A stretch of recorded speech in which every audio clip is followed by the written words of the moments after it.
Oh no.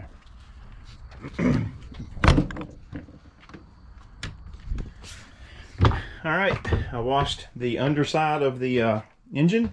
Now it's time to wash the top side of the motor.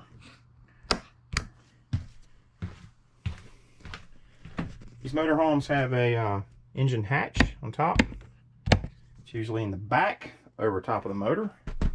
And we're going to remove this hatch right here so we can access the top of the engine.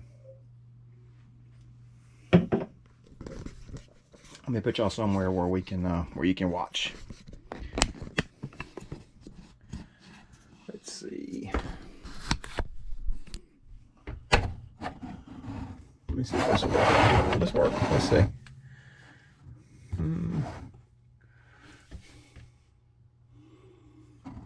That might work. That might work too. Let's see here. Will that work? Oh.